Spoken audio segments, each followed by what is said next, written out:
안녕하세요. 한동안의 섭니다. 오늘은 커피와 질병과의 관계에 대한 이야기를 해보겠습니다.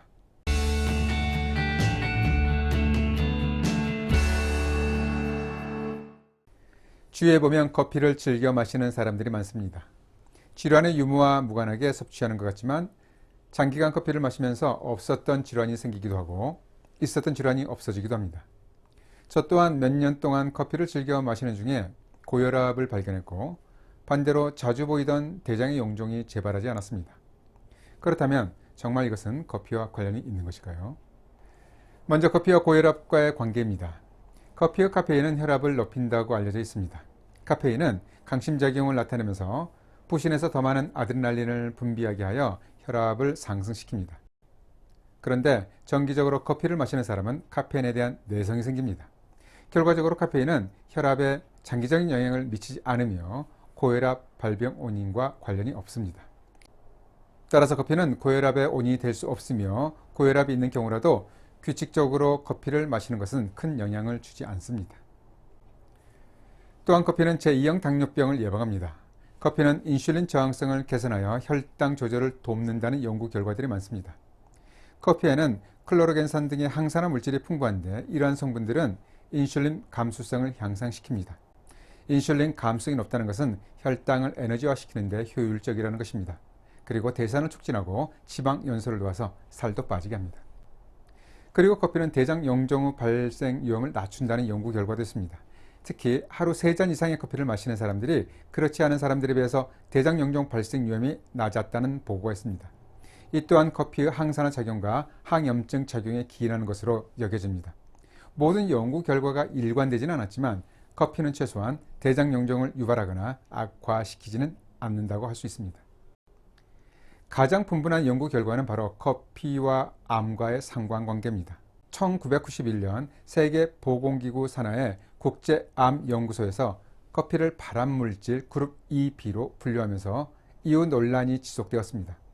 그룹 2B는 인간에게 발암 가능성이 있음에 해당하는 물질입니다. 당시 IARC에서는 커피를 주로 마시는 사람이 방광암에 걸릴 가능성이 약간 더 높은 것으로 평가했지만 당시 연구 결과는 흡연과의 관계가 무시되었던 것입니다. 실제로 커피를 마시면서도 흡연하는 사람들이 많은데요. 당시 방광암의 원인은 커피를 즐겨 마시는 사람들이 흡연하는 경우가 많았음에도 불구하고 무시되었던 것입니다. 커피의 성분으로 보면 건강에 대한 득실의 관계가 약간 복잡해집니다. 볶은 커피 원두에는 아크릴아마이드라는 물질이 포함되어 있는데요. 이 물질은 로스팅 중에 생성되는 부산물입니다. IARC는 아크릴아마이드를 그룹 2A군, 즉 암을 유발할 가능성이 높은 물질로 분류하고 있습니다. 아크릴아마이드는 볶은 온도 이외에도 담배 연기, 산업공정 부산물, 높은 온도에서 조리된 전분이 포함된 음식물, 예를 들면 감자튀김이나 감자칩, 그리고 일부 식품 포장재에 포함되어 있습니다. 그래서 아크릴아마이드 노출을 줄이기 위해서는 볶지 않은 생두를 선택하거나 조리 방식으로는 굽는 것보다는 찌는 방식을 활용하면 보다 안전합니다. 그리고 금연해야 합니다. 암은 유전, 환경, 생활 습관 등 다양한 요인이 복합적으로 작용하는 질병이기 때문에 커피만의 영향을 평가하기 어려움이 있을 수 있습니다. 그러나 볶은 온두로 만든 커피에 관한 전 세계적인 연구를 집약해보면 커피에는 항암 작용이 있다는 결론입니다. 커피에 포함된 클로로겐산과 같은 폴리페놀, 카페인, 디페르펜 등의 화합물이 항암 작용을 나타낸다는 연구 결과들은 의심할 바가 없습니다. 이들 성분은 에너지 소모를 증가시키고 세포 손상을 억제하고 DNA 복구에 관련된 유전자를 조절하고 항염 특성을 가지고 있으면서 발암성 전이를 억제합니다. 특히 클로로겐산은 간암을 포함한 다양한 발암 과정에 대한 억제 효과가 인증되었습니다. 클로로겐산은 카페인과 퀴닌산 사이의 산으로 식물성 폴리페놀의 주요 성분입니다. 로스팅 전 사용 온도에 많고 로스팅 과정에서는 일부 파괴됩니다. 이 클로로겐산의 효과는 T세포, NK세포 및 대식세포의 증식과 활성을 자극하여 암세포의 성장을 지연시키고 억제하는 것과 관련이 있습니다. 커피와 암과에 관련된 자세한 자료를 찾다 보면 매우 다양한 내용이 나옵니다. 많은 논문들은 이구동성으로 커피가 간암과 유방암의 발병을 억제한다고 했습니다. 일반적으로 하루 2잔의 커피 섭취량에서도 나타났습니다. 일부에서 대장암과 전립선 암을 예방한다고도 했습니다.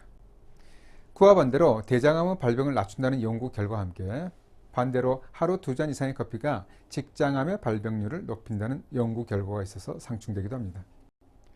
일부 메타 분석에서는 매일 커피를 한 잔 정도 마시는 여성은 자궁암 위험이 감소하는 것으로 나타났습니다. 그런데 식도암, 췌장암, 난소암, 신장암 및 방광암의 경우는 명확한 관련이 없었습니다. 특히 식도암과의 관계는 커피 자체보다는 뜨거운 커피에 의한 점막 손상에 기인한다는 연구 결과도 있습니다. IARC 또한 매우 뜨거운 음료, 즉 65도 이상의 음료를 마시면 식도암 위험이 증가할 수 있다고 결론 짓고 있습니다. 커피뿐만 아니라 뜨거운 차가 식도암을 유발한다는 것은 뜨거운 마테차를 즐기는 남미 사람들에게 사회 문화적인 문제가 되기도 했습니다. 커피에는 몇 가지 부작용이 있습니다. 바로 카페인 때문인데요. 카페인은 심장 두근거림, 위산 역류 및 위장장애, 수면 장애를 유발합니다. 특히 카페인 민감성이 있는 사람들은 주의해야 합니다. 이때는 디카페인 커피를 선택하면 좋은데 디카페인 커피 또한 항산화 작용을 나타내는 성분은 여전히 남아 있습니다. 위염이나 위궤양 환자도 커피를 끊어야 합니다. 커피의 카페인과 타닌 등은 위벽을 자극하고 위산 분비를 촉진해서 속쓰림을 유발하고 위염이나 위궤양을 악화시킬 수 있습니다. 디카페인 커피도 위산 분비를 증가시킬 수 있으므로 주의해야 합니다. 고지혈증 환자도 커피를 주의합니다. 커피에 포함된 카페스테롤은 일종의 기름 성분으로 혈중 콜레스테롤, 즉 LDL 콜레스테롤 수치를 높이고 혈류순환을 방해해서 혈관 건강에 안 좋은 영향을 미칠 수 있습니다. 그러나 어떤 커피를 어떻게 마시느냐에 따라 다릅니다. 연구에 따르면 여과되지 않은 커피를 많이 마시면 LDL 수치가 상승할 가능성이 있습니다. 또한 고지방 첨가물도 문제가 됩니다. 따라서 블랙커피를 종이 필터를 사용해서 걸러진 커피인 예를 들면 아메리카노 등은 걱정하지 않아도 됩니다. 이러한 예처럼 커피로부터 건강에 도움을 받고자 한다면 첨가물이 없는 블랙으로 마셔야 합니다. 설탕이나 시럽, 캐러멜, 휘핑크림, 프림, 전지 우유 등은 첨가하지 않는 것이 건강에 이롭습니다. 최근 기사화된 커피 브랜드인 프라푸치노가 치매 위험을 높일 수 있다고 한 것도 바로 당분 등의 첨가물 때문일 가능성이 높습니다. 건강을 위해서라면 생온도 커피도 좋습니다. 생온도로 내린 커피를 그린커피라고 하는데 한마디로 생온도를 우린 물입니다. 생온도를 곱게 빻아서 차처럼 우려 마시는 것인데 뜨거운 물에 생두를 넣고 약 10에서 15분 정도 우려낸 후 마시면 됩니다. 맛은 커피보다는 녹차나 곡물차와 비슷한데 신맛과 쌉싸름한 맛이 강하게 납니다. 그린커피는 카페인 함량이 낮고 클로르겐산 함량이 높아서 다이어트나 건강관리 목적으로 섭취하는 경우도 많습니다. 미국 식품의약국에서는 성인은 하루 4잔에서 5잔 이하의 커피 섭취는 안전하다고 권장하고 있습니다. 다만 청소년들이나 임산부, 수유 중인 경우는 주의합니다. 그러나 너무 뜨거운 상태로 마시기보다는 적절하게 식혀서 마셔야 합니다. 건강과 관련돼서 특별한 직접적인 문제가 없다면 굳이 커피는 끊을 필요는 없겠습니다. 전 세계적으로 연구되어지고 있는 내용을 살펴보니 커피는 건강에 해를 끼치기보다는 이점이 많은 것 같습니다. 잘 들어보셨죠?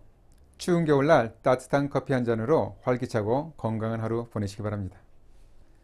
감사합니다.